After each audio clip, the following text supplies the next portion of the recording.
नमस्कार दोस्तों, हरे कृष्णा, राधे राधे।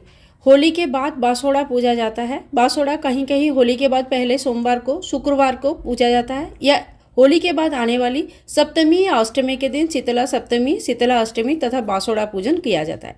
बासोड़ा पूजन आप अपने घर पर भी कर सकते हैं, घर के आंगन में, छत पर या किसी चौराही में जाके कर सकते हैं। सबसे अच्छा होता है कि अगर शीतला मई के कोई मंदिर है आपके घर के आसपास तो आप वहाँ पर जाकर पूजा कीजिएगा। तो घर पर अगर आपको पूजा करना है या मंदिर में पूजा करना है, पूजा का विधि एक ही रहते हैं। आज इस वीडियो में हम देखेंगे पूजा सामग्री में हमें कौन से सामग्री चाहिए होता है। तो देखिए, घर पर अगर आप पूजा कर रहे हैं तो आप चौकी बिछा लीजिएगा और लाल कलर का आसन बिछाएंगे, क्योंकि जब भी कोई माता रानी की पूजा होता है लाल कलर का व्यवहार हम करते हैं। इसके साथ ही देखिए, अगर आपके पास शीतला माई की कोई अच्छी सी तस्वीर है तो आप उनको पूजा में ज़रूर शामिल कीजिएगा इस तरह से। और अगर आपके पास शीतला माई की कोई भी तस्वीर कुछ भी नहीं है तो आप कोई भी स्टोन ले सकते हैं, इस तरह का बड़ा सा कोई पत्थर ले सकते हैं, कोई ईंटा ले सकते हैं या कोई किसी भी तरह का बड़ा पत्थर ले सकते हैं और उनको शीतला माई के रूप में पूजन कर सकते हैं। शीतला माई की पूजन में हमेशा ठंडा चीज़ों का व्यवहार किया जाता है, किसी भी प्रकार का गर्म चीज़ों का व्यवहार नहीं किया जाता है। तो इसके साथ ही देखिए, होली के टाइम पे जो बड़कुल्ले की माला हम लोगों ने बनाया था वो माला हमने लेनी है। शीतला माई की पूजा में बड़कुल्ले की माला का विशेष महत्व है। अगर आपने नहीं बनाया तो कोई बात नहीं, इस पार्ट को स्किप कर सकते हैं। कहीं कहीं बड़कुल्ले माला को भी माता के स्वरूप मानकर पूजन की जाती है। तो यहाँ पे मैंने बड़कुल्ले की माला ले लिया है। इसके साथ ही हमें लेनी है भोग प्रसाद। और भोग प्रसाद में जो भी बनाएंगे, एक दिन पहले ही रात को शुद्ध सात्विक तरीके से बना के रखा जाता है और उसके बाद अगले दिन यही खाना खाया जाता है, भोग चढ़ाया जाता है। नया खाना, नया गर्म खाना नहीं बनाया जाता है।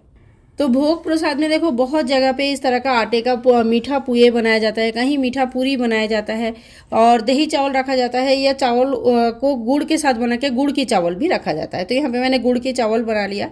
आप चना भी भिगो सकते हैं या चने का दाल भी ले सकते हैं। यहाँ पे मैंने चने का दाल भिगो के रख दिया था। इसके साथ ही देखिए, आप जो आटे का मीठा पुए बनता है वो भी ले सकते हैं।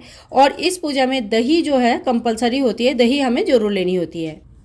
इसके साथ ही हमें लेनी है 1 लोटा जल। कोई भी पूजा में हमें 1 लोटा जल जरूर चाहिए होता है। तो ये सारे सामग्री हो गया। इसके बाद देखिए, इस पूजा में दीपक प्रज्वलित नहीं किया जाता है, लेकिन बहुत जगह पे आटा का या मिट्टी की दीपक माता रानी के सामने रखा जाता है। अगर आपके घर में दीपक प्रज्वलित होता है तो आप कर सकते हैं, नहीं तो ज़्यादा से ज़्यादा घर में इस समय माता के सामने खाली रखा जाता है, इसको प्रज्वलित नहीं किया जाता है। साथ में ही माँ को टीका करने के लिए हल्दी जरूर लिया जाता है, तो आप हल्दी ले लीजिए। और टीका करने के लिए कुमकुम भी ले सकते हैं। तो यहाँ पे मैंने हल्दी और कुमकुम ले लिया। वस्त्र स्वरूप चढ़ाने के लिए कलावा हमने ले लिया है, तो यहाँ पे कलावा ले लिया। और थोड़ी सी दक्षिणा हमें ले लेनी है। जब भी जहाँ पे अगर घर के बाहर आप पूजा कर रहे हैं तो वहाँ पे दक्षिणा छोड़ कर आना होता है। तो देखिए, ये वो सामग्री है जो शीतला माई की पूजा में लगेगा। अगर आप बाहर जाके पूजा कर रहे हैं तो जो द्रोण आता है या कागज़ का कटोरा आता है उसमें आप प्रसाद लेके जाइए और उसी में प्रसाद रख के आइए। एकदम बीच रास्ते में या कहीं पर भी नीचे प्रसाद छोड़ के आना बहुत ही अच्छा नहीं, देखने में भी बहुत बेकार दिखता है, अच्छा नहीं लगता है। इस तरह से कभी भी कोई पूजा में प्रसाद जो है ना, भूमि के ऊपर डायरेक्ट नहीं रखा जाता है। तो आप लोग कम से कम छोटे छोटे जो द्रोण आता है या कागज़ का कटोरा आता है उसमें प्रसाद लेके जाइए और वो सारी चीज़ें वहाँ पर छोड़ के आइए। तो ये शीतला माई की पूजा के लिए ये सारे सामग्री आपको चाहिए होगा। अगर विधि आपको देखनी है तो नेक्स्ट वीडियो जरूर देखिएगा। इसमें हमने प्रॉपर तरीके से घर पर बहुत ही सरल तरीके से कैसे पूजा करेंगे वो दिखाया हुआ है। आज की वीडियो अगर आप लोगों को पसंद आया तो please like, share and comment, channel को सब्सक्राइब करके रखिएगा। मिलूंगी नेक्स्ट वीडियो में, तब तक के लिए हरे कृष्णा, राधे राधे, जय शीतला माई की।